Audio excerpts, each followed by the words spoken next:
Haute-Provence, there's a traditional dish called Tuna en chartreuse. However, it's not really made of chartreuse. It's simply cooked with local vegetables and in kind of a stew. However, today I thought I would work with tuna and real chartreuse. So the first thing is a lovely tuna steak, and I'm going to marinate it a little bit in chartreuse. This stuff is so expensive, I only use it for special occasions. It would like a little bit of salt, and I mean just a tiny bit, and there's a reason why. And a grind or two of pepper, and olive oil. So we let that marinate about 30 minutes, and then I'm going to cook it sous vide at 41 degrees centigrade, and that will make it come pretty much the same color when it's cooked as it is right now. And it will take about 30 minutes. The chartreuse sauce begins with parsley, and this is a recipe from Alain Ducasse, and I have a pot of heavily salted water.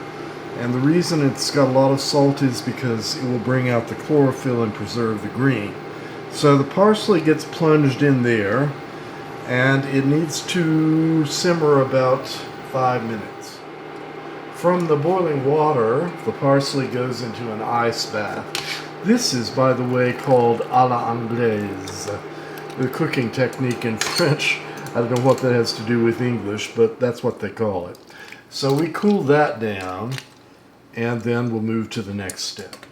Here is that parsley that I've dried now, so I'll put this right into a food processor. Now, Alain Ducasse uses fond de volaille, in other words, chicken stock, but since I'm doing fish, this is I made it out of, I guess you would call it a fumet, but it's made out of the peels of shrimp that I had frozen. So, this then just gets pureed to a fine, let's get this on the right way.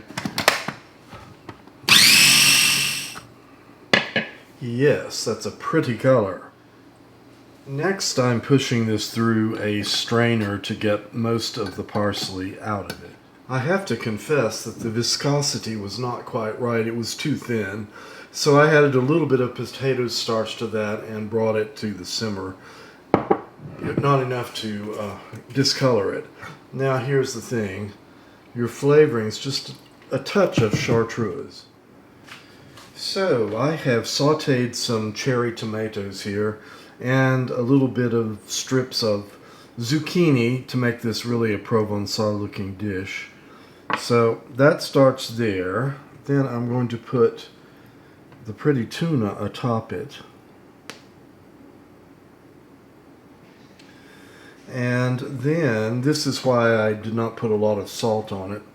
I thought it would be nice with some not top of the line caviar, but just enough to coat the top a little bit. And then, of course, we have our chartreuse sauce.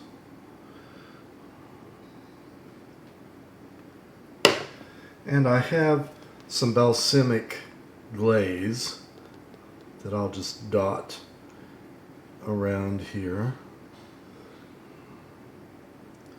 It's hard to get it to just drop.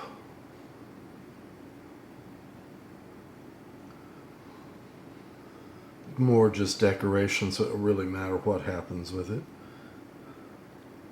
But this really is Thon en chartreuse.